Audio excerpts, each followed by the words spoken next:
Indian economy दुनिया की तेज़ी से आगे बढ़ती हुई इकॉनमीज़ में से एक है। इसकी कई वजह हैं और इनमें से एक वजह है सोना।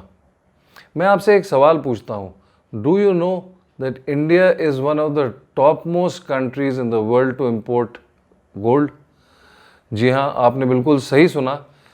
इंडिया दुनिया में सबसे ज़्यादा सोना इंपोर्ट करने वाली कंट्रीज़ में से एक है।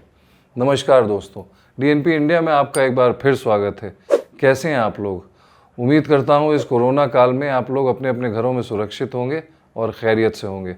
मैं हूँ आपका होस्ट और दोस्त मेहदी और आप देख रहे हैं अपना मनपसंद शो हम तुम विद मेहदी। दोस्तों, आज जिस टॉपिक पे मैं आपसे बात करने जा रहा हूँ उस टॉपिक का नाम है how gold reserves effect economy, यानी कि सोने का भंडार हमारी इकोनॉमी को किस तरह से प्रभावित करता है।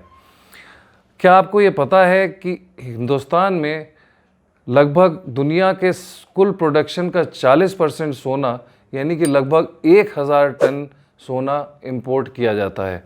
भारत को सोना एक्सपोर्ट करने वाले मेन कंट्रीज़ हैं south Africa, Russia, China, Australia और अमेरिका। सोना इंडियन इकॉनमी का ही नहीं, इंडिया की ज़्यादातर फैमिलीज़ की इकॉनमी का भी एक अहम हिस्सा है। कुछ स्टैटिस्टिक्स के मुताबिक इंडिया में लगभग 23,000 से 24,000 टन सोने का रिज़र्व है, जो ज़्यादातर इंडियन घरों में इकट्ठा है। क्या आपको पता है कि भारत की मिडिल क्लास फैमिलीज़ अपने लाइफ टाइम के टोटल सैलरी का लगभग 15 से 80 लाख रुपए सोने पे खर्च करते हैं। अब मैं आपको ये बताता हूँ कि इसके पीछे की वजह क्या है। देखिए, इसके पीछे की मेन वजह ये है कि सोने को इंडिया में एक बहुत अट्रैक्टिव इन्वेस्टमेंट ऑप्शन समझा जाता है और बहुत सेफ इन्वेस्टमेंट ऑप्शन समझा जाता है, क्योंकि यहाँ पे सोने की कीमत लगातार बढ़ती ही रहती है। वर्ल्ड गोल्ड काउंसिल द्वारा बनाई गई एक रिपोर्ट के मुताबिक सोने ने इंडियन इकॉनमी में तकरीबन $30 बिलियन से अधिक का योगदान दिया है। दूसरे देशों से इंपोर्ट किया हुआ सोना भारत को कहीं ना कहीं नुकसान पहुंचाता है। ये बात सच है कि भारत के घरों में और मंदिरों में जमा किया हुआ सोना सदियों सदियों तक चलता है, लेकिन ये बात भी झुटलाई नहीं जा सकती कि घरों में और मंदिरों में रखा हुआ सोना भारत की इकॉनमी को किसी भी तरह से फ़ायदा नहीं पहुंचाता है। सोने को इंपोर्ट करने के लिए फॉरेन एक्सचेंज रिजर्व्स का एक बड़ा हिस्सा खर्च किया जाता है।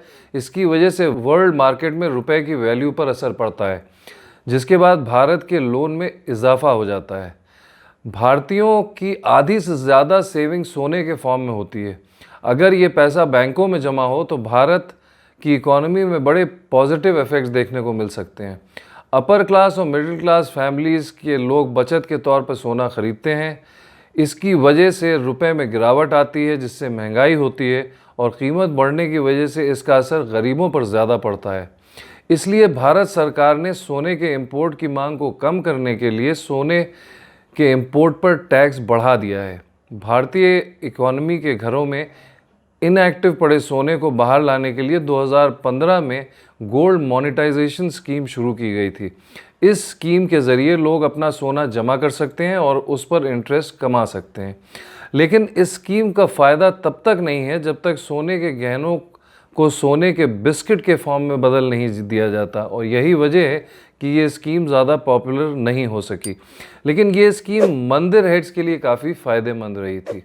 आइए मैं अब आपको बताता हूँ कि भारत में गोल्ड कैसे कमर्शियल और ट्रेडिशनल दोनों फॉर्म से जुड़ा हुआ है। लगभग 4000 साल पहले भारतीय इतिहास में सिंधु घाटी के सिविलाइजेशन से ही सोने का यूज़ ज्वेलरी के फॉर्म में शुरू हो गया था। वैदिक एरा में भी गोल्ड का यूज़ काफ़ी था। भारत के एपिक रामायण और महाभारत में भी सोने का उपयोग देवी देवताओं द्वारा किया जाता था। इस प्रकार की कई लेजेंडरी स्टोरीज़ में सोने का अहम रोल रहता था। इन सब चीज़ों की वजह से हमारे रिलीजियस पहलुओं से सोना जुड़ा हुआ है। आज भी हमारे ज़्यादातर रिलीजियस और कल्चरल प्रोग्राम्स सोने के बगैर पूरे नहीं होते हैं, जिसमें शादियां एक बहुत ही इम्पॉर्टेंट प्रोग्राम है। भारत में होने वाली शादियों में सोने के जेवरों का लेन देन काफ़ी आम बात है। भारत सरकार फंड्स में बचत को इनकरेज करने के लिए कई कदम उठा सकती है। बचत को बढ़ावा देने के लिए सेविंग्स अकाउंट पर इंटरेस्ट रेट्स में इजाफा किया जा सकता है। इन्वेस्टमेंट के ऑप्शंस जैसे कि म्यूचुअल फंड, गोल्ड बॉन्ड इत्यादि और सोने के इंपोर्ट से भारतीय इकोनॉमी पे पड़ते प्रभाव के बारे में अवेयरनेस प्रोग्राम चलाए जा सकते हैं। ब्लैक मनी को सोने के फॉर्म में बदलने पर रोक लगाने के लिए महंगे गहने खरीदने पर पैन कार्ड कंपलसरी किया जा सकता है। सोने की जगह दूसरे इन्वेस्टमेंट ऑप्शंस पर किया गया इन्वेस्टमेंट हमारी इकोनॉमी के लिए काफ़ी फ़ायदेमंद साबित हो सकता है। ये बात बिल्कुल सही है कि सोना भारतीयों से अलग करना इतना आसान नहीं होगा, मगर हम गहनों की खरीद पर कंट्रोल लगा सकते हैं। साथ ही हमें सोने के अलावा और भी इन्वेस्टमेंट ऑप्शंस के बारे में ध्यान देना चाहिए। इंटरेस्ट रेट्स को बढ़ाने से यकीनन लोगों का सोना खरीदने के बजाय बैंकों में पैसा जमा करने के लिए मोटिवेशन मिलेगा। दोस्तों, उम्मीद करता हूँ आपको ये एपिसोड हमारा ज़रूर पसंद आया होगा। अगर आपको हमारा ये एपिसोड पसंद आया हो तो प्लीज़ इसे लाइक करें, शेयर करें, और अगर अब तक आपने हमारे चैनल को सब्सक्राइब नहीं किया हो तो प्लीज़ हमारे चैनल को सब्सक्राइब करें। अगली बार आप क्या सुनना और देखना जानना हमसे पसंद करेंगे, ये हमें कमेंट बॉक्स में लिखकर ज़रूर बताएं। हम उसके ऊपर पूरी रिसर्च करेंगे और वो एपिसोड आपके सामने पेश करेंगे। मैं मेहदी आपसे विदा लेता हूँ। फिर मिलूँगा आपसे अगले हम तुम विद मेहदी के एपिसोड में एक नए गंभीर मुद्दे के साथ। तब तक अपना ख्याल रखें। नमस्कार।